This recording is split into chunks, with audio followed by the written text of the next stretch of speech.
Hello friends, welcome to AB classes. Friends, आज का subject है थर्मल इंजीनियरिंग। थर्मल इंजीनियरिंग में आज मैं समझाने वाला हूं first law of thermodynamics and इसका proof. First law of thermodynamics theory exam के पर्पज से एक इंपॉर्टेंट टॉपिक है जो बार बार एग्जाम में पूछा जाता है। यदि फ्रेंड्स आप फर्स्ट लॉ ऑफ थर्मोडायनेमिक्स का स्टेटमेंट और इसका डेरिवेशन समझना चाहते हैं तो वीडियो पूरा जरूर देखें।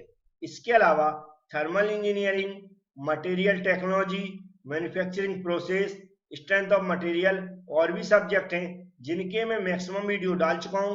वह आप देखना चाहते हैं तो पर्टिकुलर सब्जेक्ट के नाम से हमने प्ले लिस्ट बना रखी है, उसमें जाकर आप देख सकते हैं। अब फ्रेंड्स स्टार्ट करते हैं आज का वीडियो।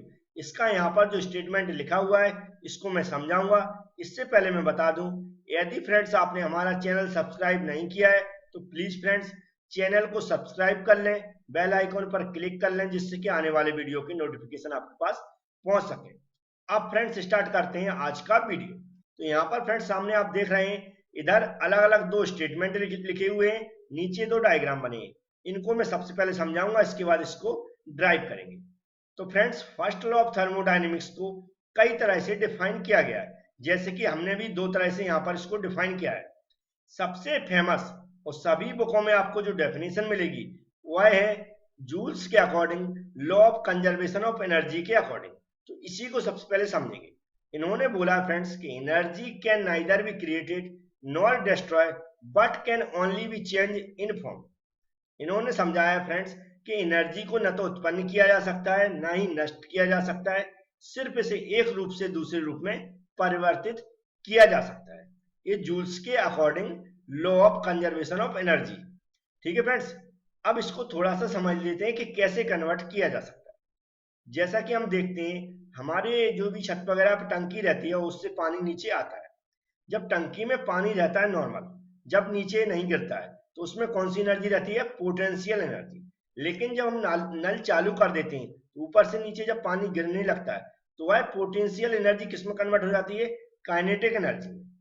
इसी तरह जब हम गाड़ी चलाते हैं तो पहिए जो घूमते हैं उस टाइम पहियों में कौन सी एनर्जी से घूमते हैं? काइनेटिक एनर्जी से। लेकिन जैसे ही हम ब्रेक लगाते हैं तो पहिए और ड्रम में के अंदर क्या होता है? फ्रिक्शन होता है। तो काइनेटिक एनर्जी किसमें चेंज हो जाती है? फ्रिक्शन एनर्जी में। इस तरह आपको बहुत सारे एग्जांपल मिलेंगे। लेकिन फ्रेंड्स इन्होंने बोला है कि जो हम हीट को वर्क में और वर्क को हीट में भी कन्वर्ट किया जा सकता है। ठीक है फ्रेंड्स, तो हीट को वर्क में और वर्क को हीट में नॉर्मल आप जानते हैं, जब हम हीट देते हैं, इस चीज को सप्लाई करते हैं तो हमें क्या मिलता है? वर्क मिलता है। इसी तरह जब हम वर्क करते हैं तो हमें क्या क्या जनरेट होती है? हीट जनरेट होती है। इसी तरह हीट को वर्क में और वर्क को भी हीट में आसानी से कन्वर्ट किया जा सकता है, या ऐसा बोल सकते हैं दोनों एक दूसरे में कन्वर्टेबल होते हैं। जब हम वर्क करते हैं तो हीट मिलती है हमें, और हीट सप्लाई करते हैं तो हमें क्या मिलता है? वर्क मिलता है। अब फ्रेंड्स ये तो होगा नॉर्मल, हम इस स्टेटमेंट को लिख सकते हैं एग्जाम में आराम से। लेकिन अगर हम डेरिवेशन करते हैं तो हमें एक स्टेटमेंट और भी आसानी से पता होना चाहिए। वह होता है थर्मोडायनेमिक साइकिल पे डिपेंड। तो हमारी थर्मोडायनेमिक साइकिल में बता चुका हूँ थर्मोडायनेमिक साइकिल क्या होती है। थर्मोडायनेमिक्स जो भी प्रोसेस होती है उसमें हम जब जो भी हमारी इनिशियल स्टेट होती है जहां से हम वर्क स्टार्ट करते हैं, अगर हमारा पूरा वर्क होता है और फिर से हमारा समाप्त कहाँ होता है?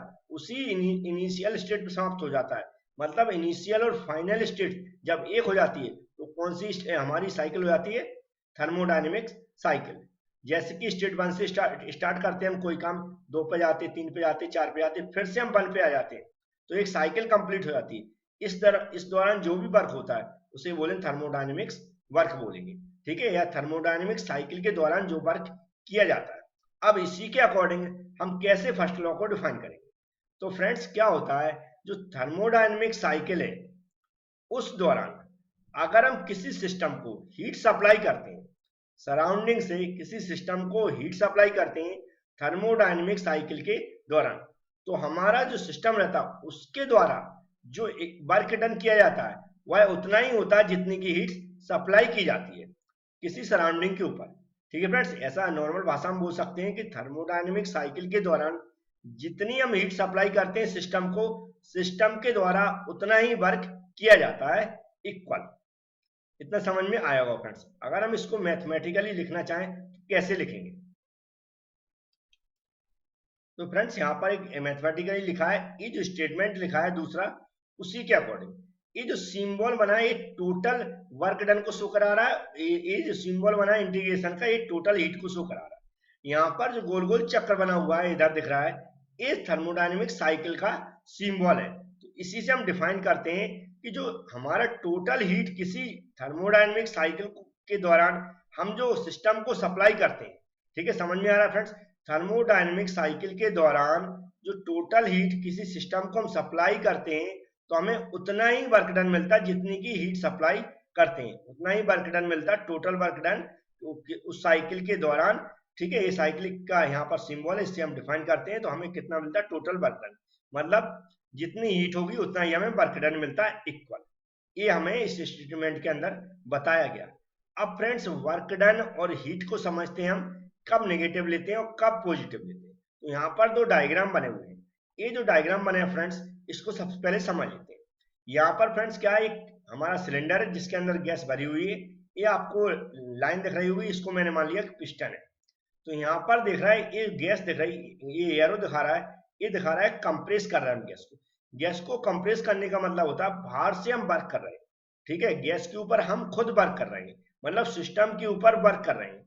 जब सिस्टम के ऊपर वर्क किया जाता है तो वर्क को कैसा लेते हैं, पॉजिटिव। याद रख के, सिस्टम के ऊपर वर्क किया जाता है तो कैसा लेते हैं, पॉजिटिव लेंगे वर्क डन, जब भी न्यूमेरिकल करेंगे। तो यहाँ पर गैस के ऊपर हमने दबाया है, गैस को दबा रहे हैं, मतलब हम एक्सटर्नल फोर्स लगा रहे हैं गैस के ऊपर। तो यहाँ पर हम खुद वर्क कर रहे हैं, न कि सिस्टम वर्क कर रहा है। जबकि यहाँ पर देखेंगे गैस क्या हो रही है, एक्सपेंड हो रही है। गैस को जब हीट देते हैं तो गैस क्या होती है, एक्सपेंड होती है, मतलब पिस्टन ऊपर की ओर आ रहा है।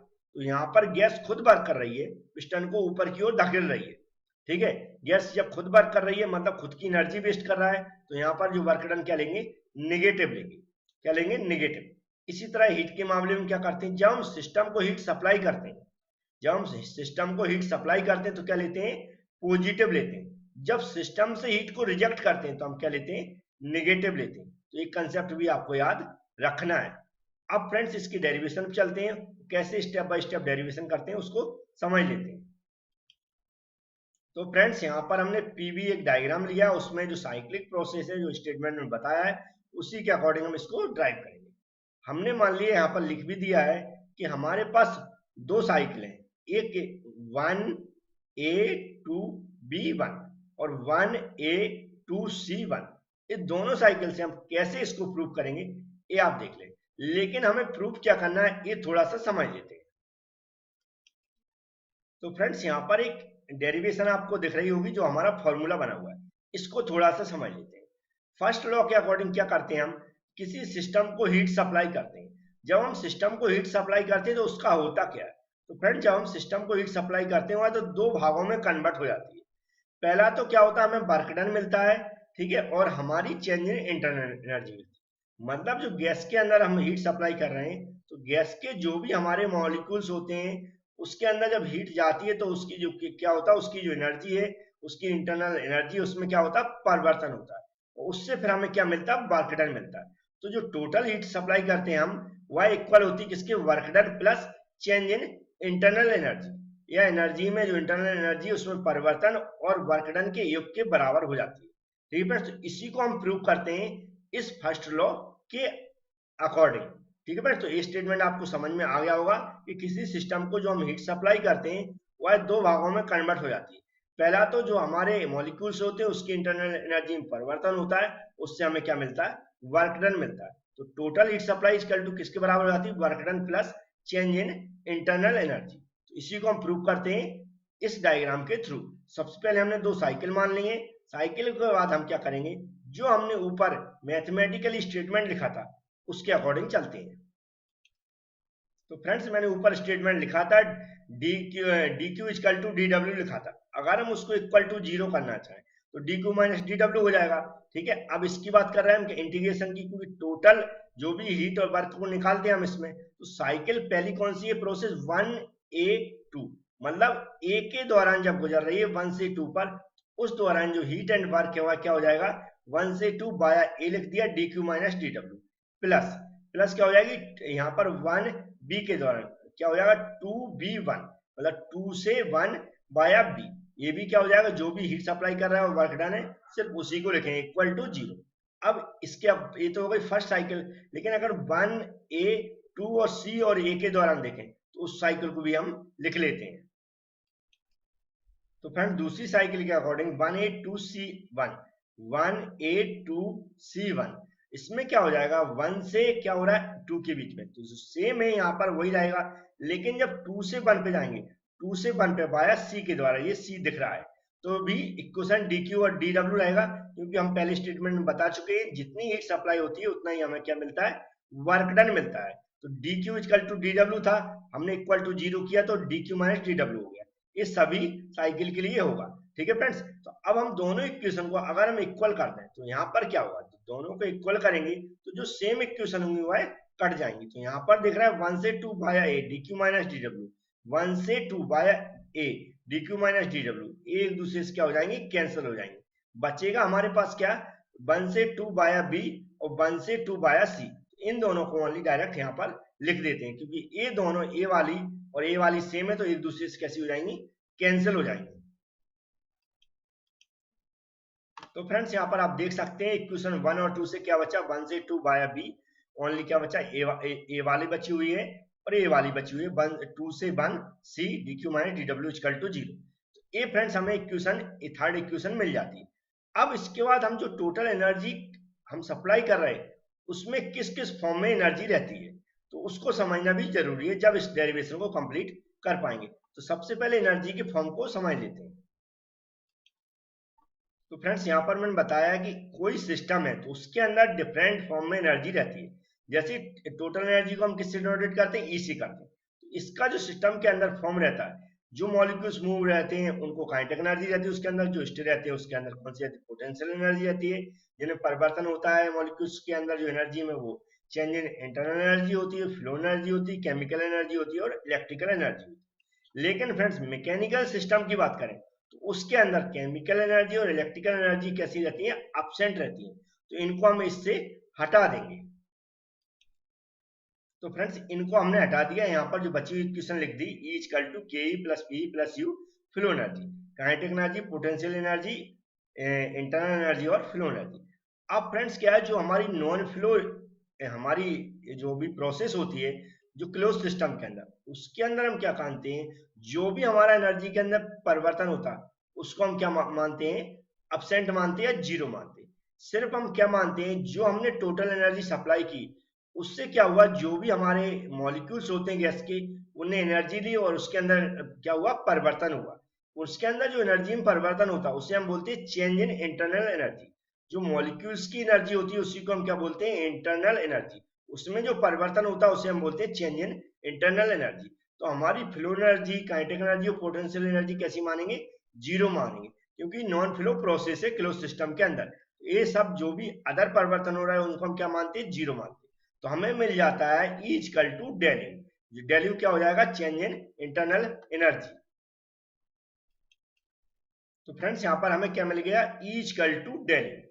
अब फ्रेंड्स, अब हम ये टोटल एनर्जी किसी सिस्टम के अंदर हम सप्लाई कर रहे हैं और एनर्जी में, टोटल एनर्जी में परिवर्तन हो रहा है। किस में परिवर्तन हो रहा है, चेंज इन इंटरनल एनर्जी में, जो मॉलिक्यूल्स की एनर्जी है। अब हम प्रोसेस क्या देख रहे हैं, 1 से 2 प्रोसेस। लेकिन अगर हम टोटल एनर्जी निकालना चाहें, कितना एनर्जी में परिवर्तन हो रहा है, तो क्या हो जाएगा, टोटल एनर्जी को हम इंटीग्रेशन से क्या लेते हैं, तो हम क्या करेंगे, डेल यू के ऊपर क्या कर देंगे, इंटीग्रेशन कर देंगे, जिससे क्या होगा, टोटल एनर्जी में परिवर्तन निकल आएगा। और प्रोसेस किसके बीच में, 1 से 2 के बीच में। तो हम इसको कैसा लिख सकते हैं, इंटीग्रेशन 1 से 2 डेल यू। इसके अलावा फ्रेंड्स, ये जो परिवर्तन हो रहा है, ये इसको इक्वेशन क्या मान लेंगे, फोर्थ।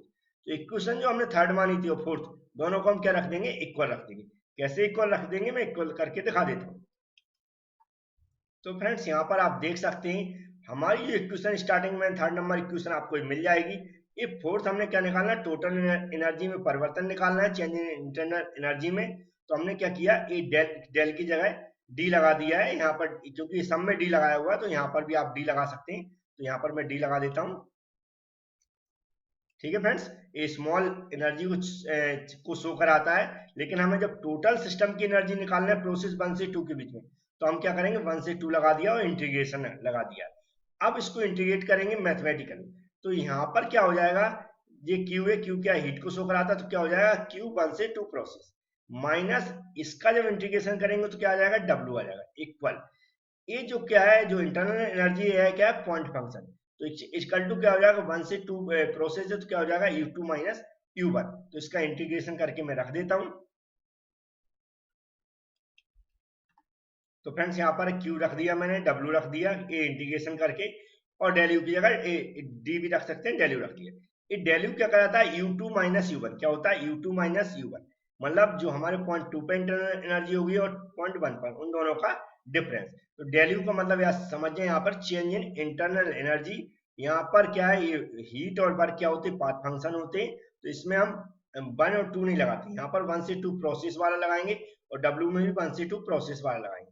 अब इसको मैंने क्या किया इधर ले गया तो प्लस का हो गया, तो क्यू इक्वल टू यहाँ क्या हो गया डब्ल्यू प्लस डेल, जिसको मुझे प्रूव करना था। तो नॉर्मली फ्रेंड्स ये हमने थ्योरी एग्जाम के पर्पज से बताने की कोशिश की है, आप नॉर्मल इसको ड्राइव कर सकें और स्टेटमेंट लिख सकें। यदि फ्रेंड्स वीडियो पसंद आए तो लाइक जरूर करें। Thank you friends.